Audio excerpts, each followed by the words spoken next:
Los miércoles de 17 a 19, De Boca en Boca, está en la radio pública de la UNDAB, con la conducción de Néstor Mancini, Víctor Savitoski, Marcos Bralo y el aporte de María Teresa Andrueto, nuestra reconocida escritora. De Boca en Boca.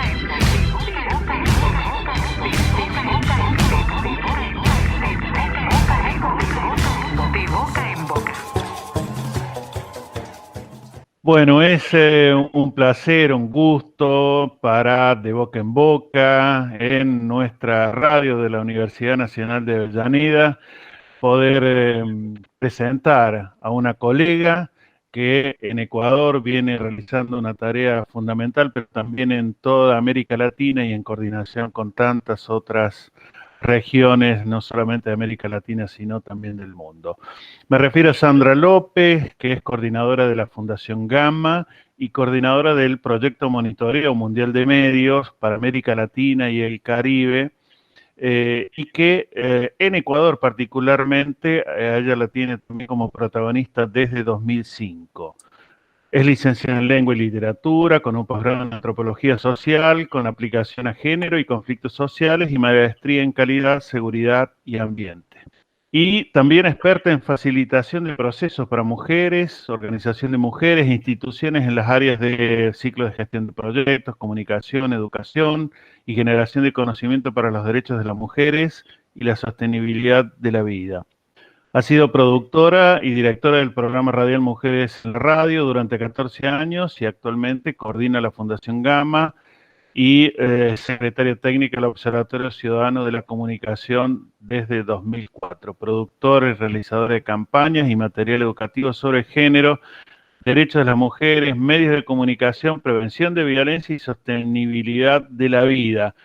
Ni más ni menos, entonces, creo que hemos elegido a la persona indicada, porque te alcanzan las 24 horas. Sandra López, buen día, ¿cómo te va? Hola Néstor, muchas gracias por la invitación, encantada de estar en tu programa. ¿En serio te alcanza con tantas tareas y roles las 24 horas de la vida? Al parecer no andamos metidas en tantas cosas, pero creo que la militancia, el compromiso por los derechos de las mujeres, el compromiso con la comunicación y sobre todo las redes y las alianzas que se van formando en el transcurso de la vida, creo que a uno le van sosteniendo también.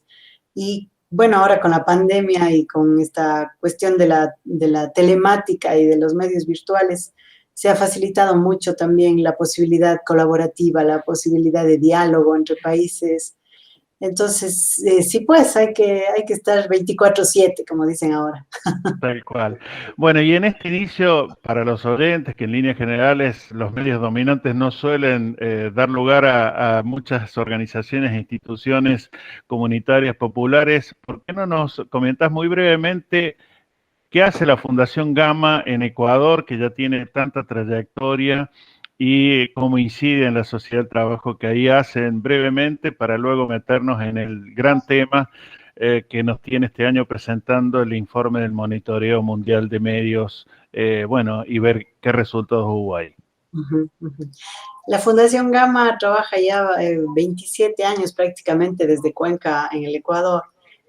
Hacemos procesos, proyectos relacionados con el ámbito de la comunicación, en el cual uno de ellos justamente es el monitoreo. Tenemos también un observatorio de medios de comunicación aquí en Cuenca. Y el área de comunicación a su vez se liga con un área fuerte de formación y capacitación para organizaciones de mujeres, que desde el año 2020 está trasladada a un entorno virtual y en donde intentamos aportar para las mujeres y las organizaciones herramientas que les posibiliten planificar desde una perspectiva de género, hacer diagnósticos desde una perspectiva de género, es decir, poner el lente de género, el lente de la búsqueda de igualdad entre mujeres y hombres en todas las áreas de trabajo, principalmente en la prevención de violencia, pero también y con mucha fuerza en los últimos años en lo que es la sostenibilidad de la vida, como le denominamos, en un entorno de cambio climático, en un entorno en donde la relación con la naturaleza nos ha puesto en un límite, en donde tenemos que decidir cómo queremos ir de ahora en adelante como especie humana. Nosotros planteamos que es necesario, por un lado, establecer un nuevo pacto entre mujeres y hombres, de manera que se prevenga y que se erradique la violencia, y por otro lado un nuevo pacto en la relación con la naturaleza, en donde volvamos a ser parte de ella y en donde recuperemos la dinámica de protección, de afecto hacia la naturaleza y de no verle solamente como un recurso, no verle como billete, sino verle efectivamente como un ser vivo del cual formamos parte y al que si matamos obviamente nos estamos autodestruyendo. Entonces el área de formación está muy ligada a procesos técnicos de manejo de herramientas de género, pero también de comunicación, de cómo esto poner en el discurso público, de cómo esto llevar al debate público y cómo las líderes mujeres desde cualquier tipo de organización, desde las más pequeñas en los barrios, en las comunidades, hasta las más grandes ya en los partidos políticos o movimientos sociales, pueden llevar en su discurso una propuesta diferente, una propuesta que junte la perspectiva de género y sostenibilidad. Y una última área que venimos manejando es un área que denominamos autocuidado y terapia social, en donde hacemos talleres y sostenemos, digamos, a equipos que trabajan en entornos de violencia para que no se quemen, para que puedan seguir aportando. Y aquí justamente en el año 2020, hemos desarrollado toda una metodología a la que le estamos denominando el cuarto propio, que es la búsqueda de un espacio de autorrecuperación, de autorrecreación, de regeneración de la energía propia individual y que en épocas de crisis de la salud mental viene muy bien y sobre todo viene bien para las mujeres que que nos hemos visto presionadas con el teletrabajo, con la teleeducación, con el desempleo, con un poco con toda la crisis, ¿no? Entonces, más o menos nos movemos por ahí. Formación, comunicación, terapia social y generación de conocimiento. Ahora, Sandra, yo tengo por lo menos la idea, vos me lo confirmarás, de que además de trabajar con esta población que sufre mucha vulneración y cómo ahí poder adquirir cierta, no solamente autoestima, sino empoderamiento en torno a conocimiento, pero también estrategias para luchar contra esas formas de violencia. Ustedes realizan desde hace unos cuantos años lo que le llaman el Salón de la Comunicación, si no recuerdo mal, y ese está dirigido, o por lo menos compromete a otro tipo de público que también es importante en la sociedad, por lo que muchas veces genera en torno a creación de ciertos estereotipos, creación de ciertos discursos y hasta formas, por supuesto, que después se trasladan a lo que es el trato cotidiano entre unos y otros. Eso también es una tarea que ustedes ya la vienen realizando hace un buen tiempo. Así es, como parte del proyecto del Observatorio Ciudadano de la Comunicación, que tiene 4 áreas básicas de incidencia, ¿no? Tiene un área de investigación en donde hacemos monitoreo permanente de publicidades y de otro tipo de géneros en la comunicación. Se hace el monitoreo de publicidades y de ese monitoreo anual en donde se observan hasta 500 publicidades, se obtiene una muestra pequeña de publicidades para no ser un ojo, si se quiere, externo, o un ojo organizativo o un ojo académico, el que valora las publicidades, sino poner esas publicidades al público en general. Entonces, de las 500 publicidades que monitoreamos, se obtiene una muestra en donde sacamos publicidad de televisión, publicidad de radio, publicidad de redes, publicidad gráfica, ya sea de las calles y avenidas y de la prensa gráfica. Y esta muestra le armamos en una exposición. Y esta exposición es la que denominamos el Salón de la Comunicación. Durante el salón se hacen talleres de lectura crítica o de lo que ahora se conoce como alfabetización mediática con perspectiva de género. Y en estos talleres se habla sobre lo que son los estereotipos de género, se plantea la relación entre los estereotipos de género y datos de la vida real, como horas trabajadas por semana por las mujeres más que los hombres, salarios de las mujeres, situación de violencia, o sea, cómo los mensajes de los medios y de las publicidades, en este caso, no son tan inofensivos como parecerían ser, sino que tienen una fuerte incidencia en la realidad, en la vida cotidiana.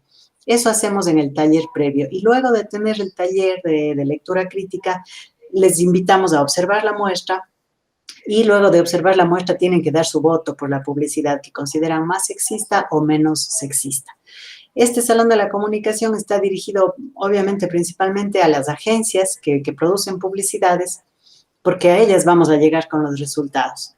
Pero la participación está basada justamente en la participación de jóvenes, jóvenes entre 14 y 23 años, es decir, desde ciencias básicas, bachillerato y academia en la universidad.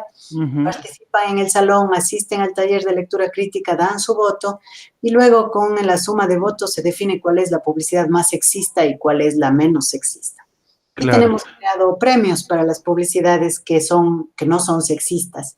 Es decir, se da un incentivo que es muy simbólico, ¿no? Es un premio logrado aquí en el municipio de Cuenca, que es una presea que se entrega en las fiestas de la ciudad y que recibe la agencia que produjo la mejor publicidad en función de los derechos humanos. Hasta ahora hemos hecho ya 17 salones de la comunicación, estamos 17 años con este proyecto y la verdad es que estamos bien contentas de los resultados. Este año inclusive, dentro de la iniciativa Spotlight, estamos iniciando 3 nuevos salones de la comunicación, uno en la ciudad de Azogues, muy cercana a Cuenca, otro en la ciudad de Morona, que es en la Amazonía, y otro iniciaremos en la ciudad de Puerto Viejo, que es en la costa, así es que tendremos ya observatorios y salones de la comunicación en 4 ciudades en total en el país. Qué importante. Y antes de pasar lo del monitoreo, digo, las agencias en todos estos años, ustedes ven que han ido tomando nota y han ido transformando cada vez más ese tono que siempre tenían o siguen teniendo algunas campañas publicitarias en torno a violentar un poco la figura de la mujer o de tantos otros derechos. Han ido tomando nota de eso y han dicho, bueno, sí, podemos hacer una campaña exitosa, pero respetando a la mujer, respetando los derechos. Sí, hemos tenido una reacción bastante abierta por parte de las agencias, sobre todo las que han recibido premios, es como que sienten ahora un compromiso, ¿no? Un compromiso implícito, haber recibido una presea por parte del municipio de Cuenca. Les comprometen que no van a retroceder en su producción publicitaria, les compromete a mantener una imagen. Y por otro lado, las que han recibido sanciones, que también existen, se les envía una carta y se les invita a cambiar, se les dice su publicidad tiene estos estereotipos, este estereotipo puede fomentar la violencia, la discriminación, la inequidad salarial, la sobrecarga de trabajo, en fin, el estereotipo con el que esté relacionado, ¿no? Si vemos una mujer ama de casa que está cuidando a los hijos, a las hijas, cocinando, planchando, lavando la ropa, limpiando el piso y tiene que mantenerse feliz y arreglada para cuando llegue su compañero, o sea, es realmente una sobrecarga de trabajo enorme, ¿no? Y eso lleva también a una inequidad salarial en donde el trabajo de la casa no tiene la valoración que debería tener. Claro. Entonces, cuando les mostramos eso a las agencias sancionadas, les invitamos a cambiar. Les decimos, tenemos un salón, estamos haciendo monitoreo de medios, cambien su línea publicitaria, en el siguiente monitoreo esperamos que ustedes puedan acceder a los premios y hemos recibido también una respuesta positiva, ¿no? Sobre todo de las agencias que ganaron premios. A veces las sancionadas se molestan un poquito, pero también han tenido cambios y tenemos la ventaja de tener en la normativa nacional, en la Constitución del Ecuador, un artículo expreso en donde se prohíbe la publicidad sexista. Entonces, esa normativa constitucional ampara también el trabajo del Salón de la Comunicación. Qué bueno y felicitaciones por este trabajo sostenido, ¿no? Que uno realmente cuando en las organizaciones, bueno, que tienen por supuesto todo el profesionalismo, pero que emergen desde todos esos sentires populares, logran en el tiempo consolidar este trabajo, la verdad que es para celebrarlo. Y para celebrar también, cada 5 años, la UAC, la Asociación Mundial para las Comunicaciones Cristianas, viene llevando desde la década de los 90 un monitoreo que también pone el ojo en la cuestión de género, ¿no? ¿Por qué no nos contás un poco cómo se armó y los objetivos que se pensaron para este monitoreo que tuvo lugar el año 2020, el año pasado, y que ahora se están presentando los resultados, bueno, por todos los rincones de la América Latina y el Caribe? Sí, efectivamente el proyecto global de monitoreo mundial de medios que se conoce como GMMP por las siglas en inglés es la investigación en realidad más larga y extensa sobre medios de comunicación y género. Su foco son las noticias. Observa un día en las noticias. El lema es un día ordinario en las noticias, es decir, un día común y corriente para ver qué está pasando con la imagen de la mujer ese día, pero también quién hace el reportaje ese día, es decir, qué está pasando desde el ámbito periodístico también el día del monitoreo, ¿no? La definición del día del monitoreo es más, se busca que no esté cerca ni de días emblemáticos como el 8 de marzo o el 25 de noviembre. Se busca que las noticias sean lo más comunes posibles. Si bien puede haber algún tema que domina la agenda mediática, que generalmente sucede, lo que se evita es lo que se quiere evitar es algún sesgo, ¿no? Porque si, claro, monitoreamos el 8 de marzo, seguro que todos los medios van a hablar sobre igualdad de género y sobre derechos de las mujeres.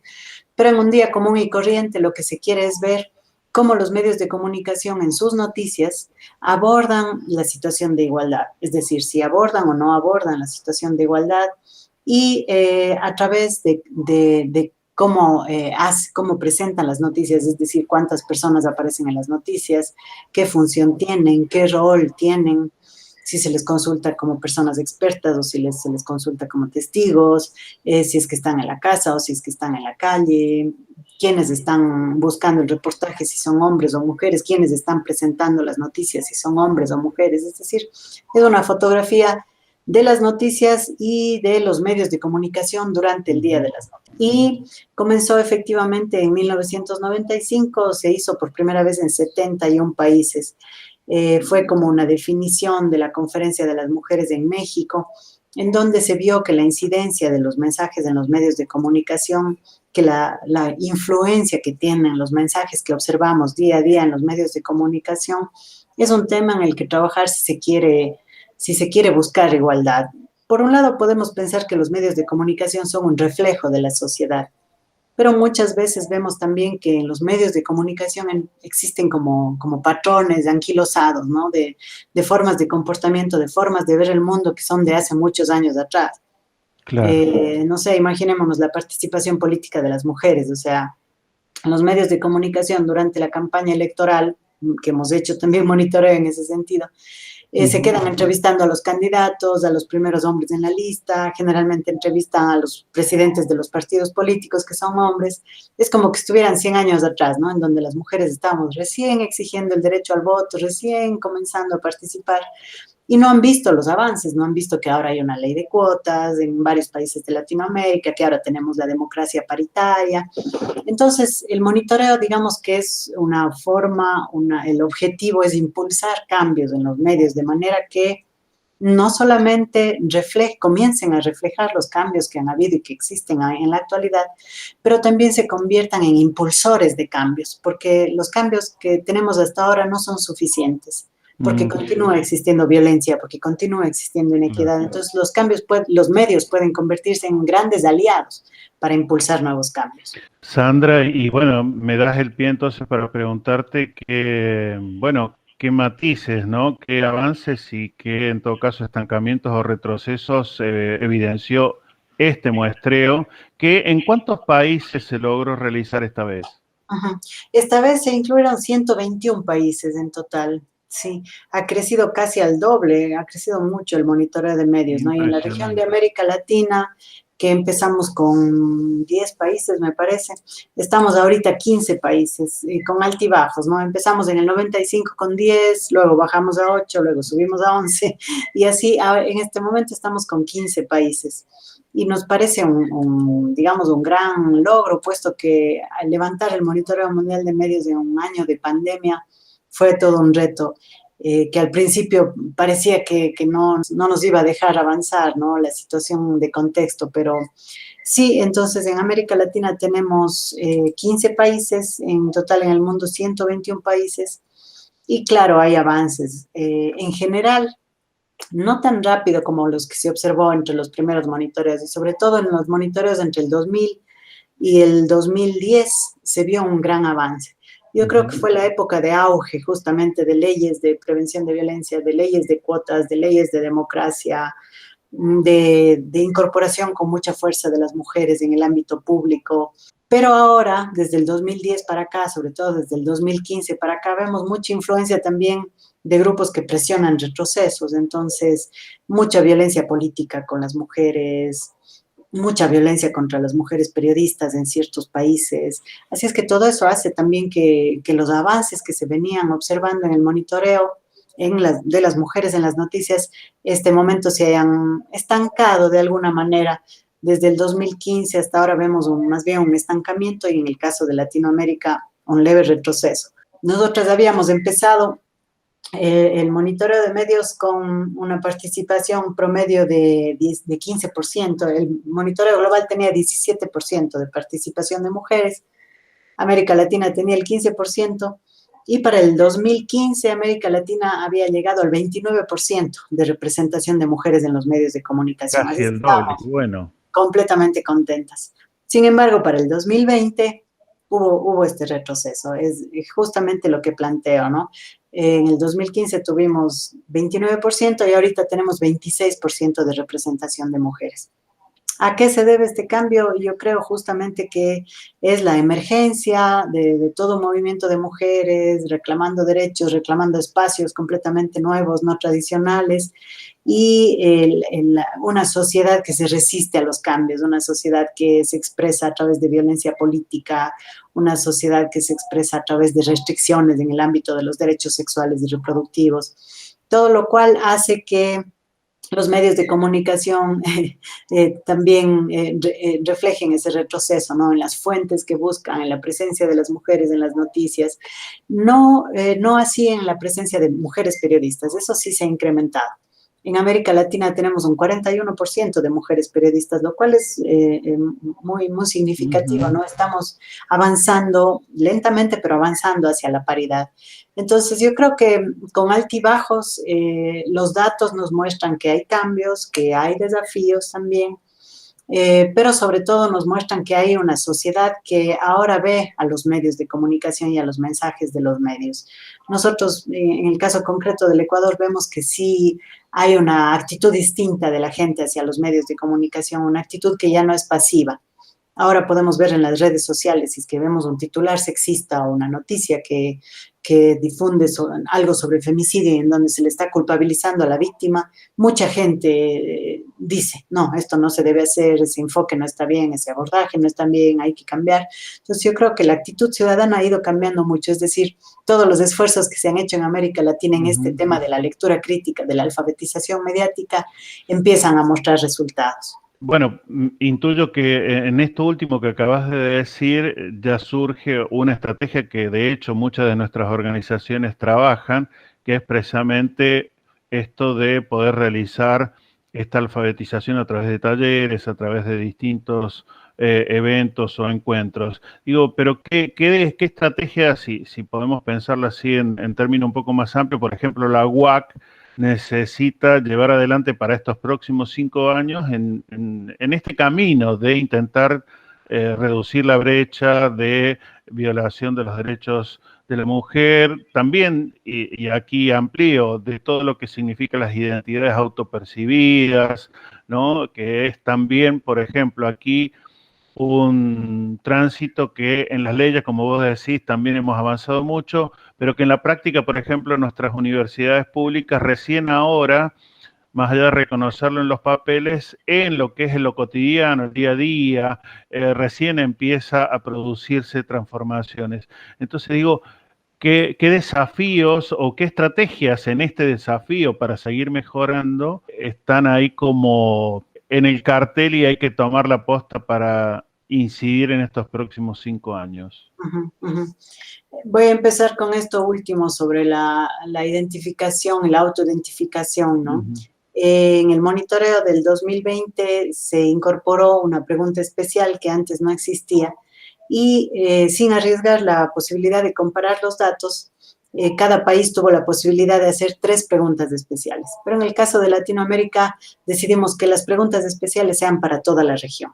Así es que nuestras preguntas especiales fueron si es que la persona es de algún pueblo o nacionalidad originaria, si es que la persona se identifica claramente como agresor, porque dentro del monitoreo hay una variable que identifica si es que la persona es víctima, pero no hay la variable de si es que la persona es agresor. Entonces, esa variable nos pareció importante meter como pregunta especial en América Latina. Y la última fue si es que esa persona pertenece a un grupo antiderechos abiertamente. Desde el monitoreo del 2015 sí se incluyó también otra variable que al principio no había y que era la opción de otros cuando se habla de sexo. Entonces es si la persona es hombre o mujer, o desde el 2015 tenemos la variable otros.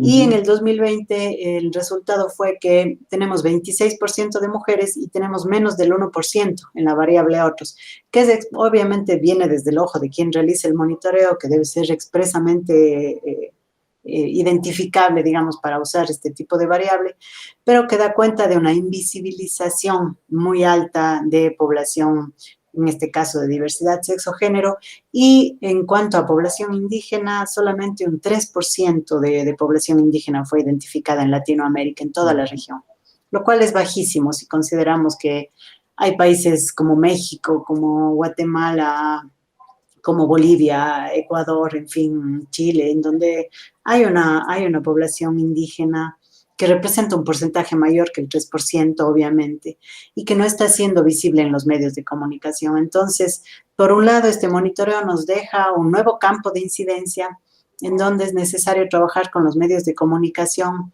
para que puedan hacer visible toda la diversidad de la población y todos los intereses y necesidades de esa diversidad poblacional. Eso por un lado, ¿no? Que es más bien un resultado de, digamos que el desafío viene en función de la visibilización de la diversidad y de un trabajo continuo de formación con periodistas, pero también de generación de espacios de articulación con redes de periodistas.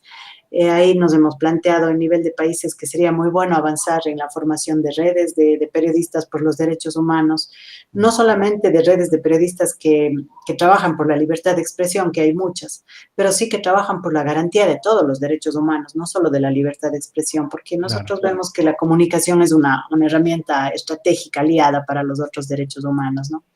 Ahora, a nivel de UAC, uno de los espacios en donde se participa con mucha fuerza es la CSW, que es la Conferencia Social de la Mujer, la Conferencia Social y Jurídica de la Mujer, que se desarrolla en Nueva York cada año, que suponemos que se retomará ya hacia el 2022. En el 2020 y 2021 ha sido más bien virtual y se han buscado otros mecanismos.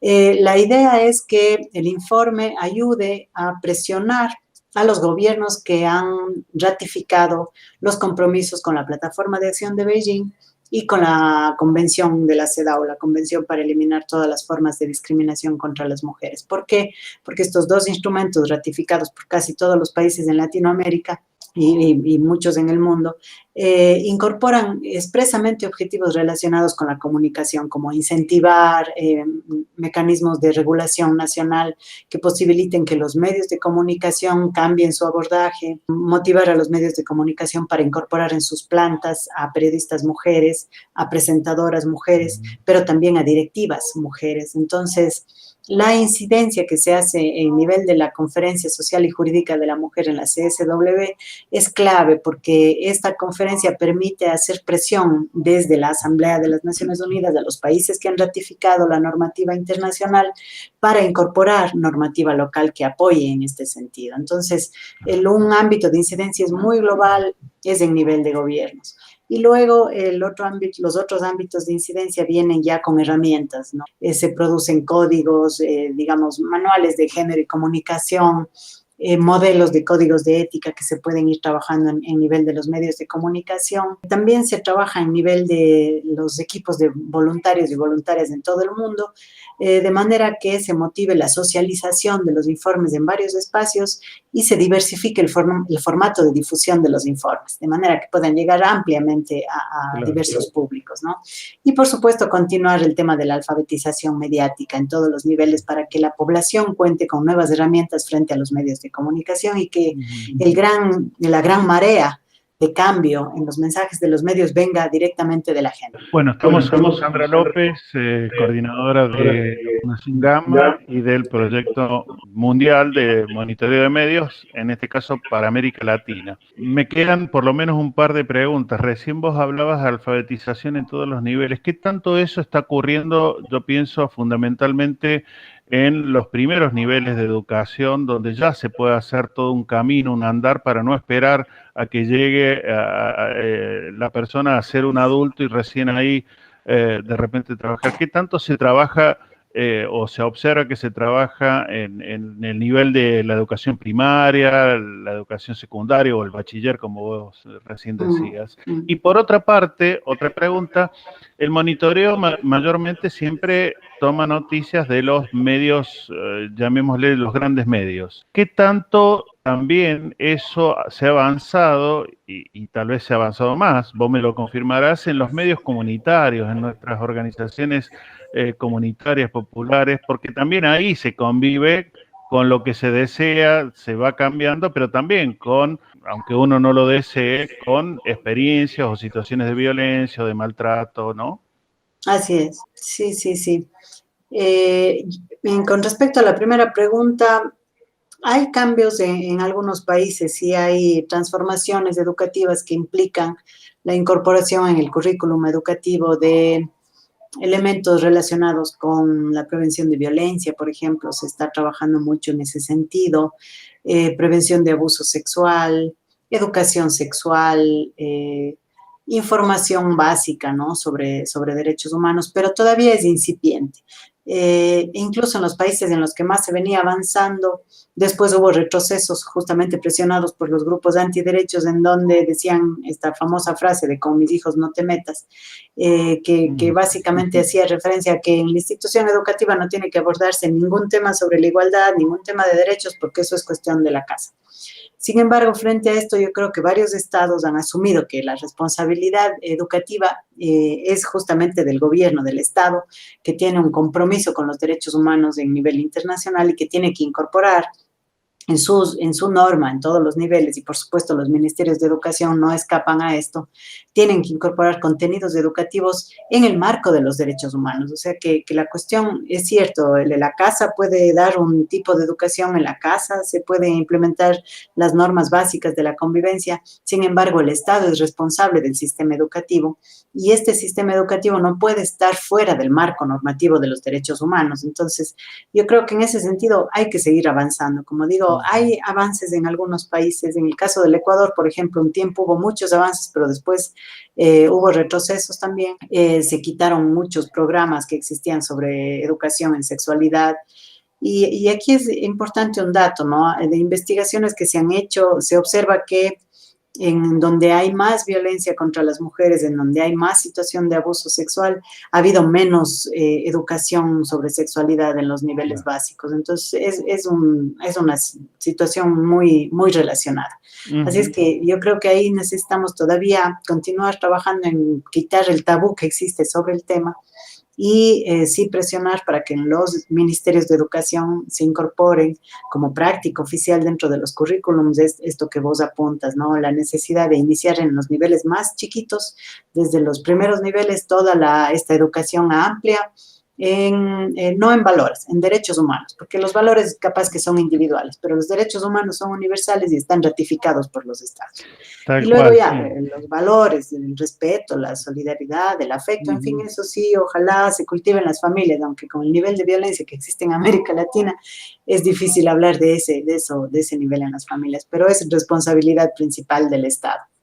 Tal cual, porque aquí en Argentina, que también hemos avanzado mucho en las leyes, yo siempre digo, en la letra hemos avanzado mucho, ahora en la práctica, lo más cercano a esto que estamos hablando, la alfabetización mediática y la alfabetización comunicacional para poder cambiar un poco la cabeza, como decimos, el modo de pensar y cambiar las actitudes con ello, está bastante acotado por ahora lo que es la educación sexual integral, pero también como que tiene algunos momentos donde hay ciertos sectores que tiran para atrás y retrocedemos, y en otros felizmente se ha podido ir profundizando y ya forma parte natural, cotidiana, sobre todo en la secundaria, de charlas, de trabajo con los adolescentes para que conozcan por de pronto todo lo que hace a su sexualidad y para que a partir de ello también la relación pueda ser muchísimo más cordial, muchísimo más equitativa ¿no? Entre el hombre, la mujer, bueno, entre todas las identidades que hoy pueblan nuestras sociedades. Y nos quedaba la otra pregunta, que es, en los medios comunitarios, en las organizaciones comunitarias populares de nuestra América Latina, el monitoreo, ¿de qué manera también ha tomado, o más bien, las organizaciones han tomado el monitoreo y han podido profundizar, tal vez más que los medios hegemónicos, en esta cuestión de que la mujer, de que todo lo que tiene que ver con los discursos, el lugar, la representación de la mujer, esté muchísimo más avanzado o no? ¿Vos me lo confirmarás? Bueno, el monitoreo se realiza también sobre medios comunitarios, ¿no? Se busca una diversificación amplia, se busca que cada país busque los medios más escuchados en el país, pero también los medios comunitarios. Se busca medios públicos, se busca medios privados, se buscan medios nacionales, medios regionales, pero también se invita a que se monitoreen medios locales. Y en toda esa diversidad entran eventualmente medios comunitarios. Lamentablemente el monitoreo no nos ha dado mayores diferencias, digamos, en cuanto al abordaje de las noticias. Es lo que vos planteas, ¿no? La cuestión de la construcción social de género, de cómo hacemos nuestra práctica profesional, nos cruza independientemente del lugar en donde estemos, y si es que no se tiene un abordaje con el ente de género, con el ente de los derechos humanos, obviamente ese abordaje también va a tener sus sesgos, ¿no? Y sí, lo que sí se ha trabajado es justamente este resultado con los medios comunitarios, en donde a veces se tiene la idea de que allí vamos a encontrar menos sexismo, menos discriminación, ahí vamos a encontrar más apego a los derechos humanos. Lamentablemente no es así. Obviamente hay una diferencia marcada grande en el abordaje, ¿no? Son mucho más democráticos, se buscan muchas más voces, por ejemplo, cuando se trata de diversidad. No tiene comparación con los medios privados, pero hay todavía un camino que andar allí. Entonces, yo creo que los medios comunitarios con los que se ha presentado eventualmente el resultado del monitoreo han visto que su autoimagen podría ser tener una especie de sobrevaloración frente a lo que en realidad sucede, porque es en el día a día, en las noticias, en a quién me acerco para entrevistar, a quién invito a mi noticiero, quién hace el reportaje, quién presenta las noticias. Si todavía continúo buscando este periodista que es el que tiene la mejor voz y la mejor locución y ni sé qué, o si de verdad estoy democratizando en función de alguien que haga preguntas oportunas, preguntas cercanas, preguntas apegadas a la norma, en fin.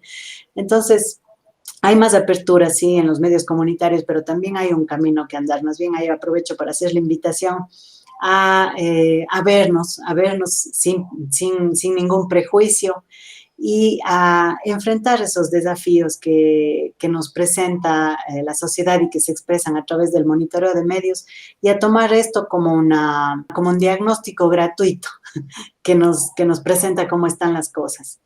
Y que nos invite a cambiar, que nos invite a mover las fichas que tengamos que mover, a tomar las decisiones editoriales que tengamos que tomar, pero a meternos en el río del cambio, como se dice, ¿no? Porque cuando pensamos que estamos haciendo todo perfecto y que entonces son los otros los malos, no vamos a lograr cambios, sino cuando nos veamos realmente qué está pasando en nuestra cotidianidad y decidamos que si las cosas están así es porque todos somos parte de la sociedad y hemos aportado de alguna manera que estén así. Entonces necesitamos ponernos a cambiar desde donde estemos. Así que más bien una invitación ahí para que los datos del monitoreo sean ese elemento, esa semilla que nos permita analizar cómo están las cosas y continuar incidiendo desde donde nos toca. Qué fabuloso cierre para este diálogo que intentaremos repetirlo en algún momento contigo, Sandra López, y con tantos y tantas colegas que trabajan en toda la América Latina. Pero antes del cierre, y pidiéndote que luego te quedes en línea, ¿cómo está la querida Ecuador ahí en la mitad del mundo? ¿Y cómo es Cuenca? Ahí no tuve oportunidad de ir a visitar Cuenca. Siempre anduve por Quito o las cercanías. Pintanos en un minuto cómo es tu Cuenca, ahí donde vos vivís, donde trabajás. Bueno, Cuenca, en realidad, a mí me encanta. Y bastante gente en el Ecuador dicen que es de las ciudades más bonitas del país, ¿no? Está en la sierra, nos encontramos a 2.400 metros sobre el nivel del mar. Es una ciudad que tiene una arquitectura bastante colonial, con mucha ladrillo, teja, así es que es una ciudad todavía que se mantiene con ese tipo de arquitectura muy apegada a la tierra, si se quiere, y que tiene 4 ríos. Es la característica de Cuenca, que 4 ríos andinos con estas piedras grandes cruzan la ciudad. Entonces, es una ciudad en donde todavía hay mucho verde, orillas para caminar, y hasta ahora, de lo que dicen las cifras, estamos alcanzando ya la inmunidad de rebaño, hablando de la pandemia, así es que bastante gente bueno. ya está vacunada, ya estamos superando el 70%, me parece, en vacunación, lo cual hace que podamos volver otra vez a usar estos espacios públicos y a caminar con un poquito más de seguridad, siempre manteniendo obviamente las medidas. Pero sí, Cuenca se caracteriza además por ser una ciudad en donde siempre ha surgido, si se quiere, pensamiento de avanzada, si se quiere, pensamiento de cambio. Entonces se ha caracterizado mucho por esto, ¿no? Es conocida como la ciudad de escritores, de escritoras, de gente que va a la vanguardia en el pensamiento. Claro que también hemos tenido algunas experiencias un poco no muy bonitas en cuanto a la política y eso, pero yo creo que Claro. Latinoamérica es así, que tenemos un Sí. matiz en donde no podemos decir somos de una manera y nos definimos así, sino que más bien es la diversidad lo que nos caracteriza. Así es que Cuenca yo creo que empata perfecto con esa diversidad. Qué bueno. Bueno, Sandra López, coordinadora de Gama, de la Fundación Gama, que realiza tanto trabajo de alfabetización en cuestiones de medios y ligado a todo lo que hace sobre todo a la mujer y sus derechos, y además coordinadora en el monitoreo mundial de medios, sobre todo para la región de América Latina. Te agradecemos enormemente el diálogo con De Boca en Boca para, Muchísimas bueno, gracias. compartir alguito con los oyentes, con los escuchas y con mucha población que también nos escucha de las universidades y que entendemos puede ser rico este diálogo también para seguirlo ahí masticando, como decimos acá, seguirlo pensando y qué hacer, ¿no? Qué poder mejorar también en nuestras realidades. Así que te agradecemos enormemente y va un abrazo desde estos rincones aquí de la Argentina a esa bella tierra tuya que es el Ecuador. Muchísimas gracias, Néstor. Igual un abrazo enorme desde acá, desde los Andes, desde Cuenca para allá. Muy bien, muchísimas gracias. Ejerce tu derecho a la comunicación de boca en boca por Radio UNDAB.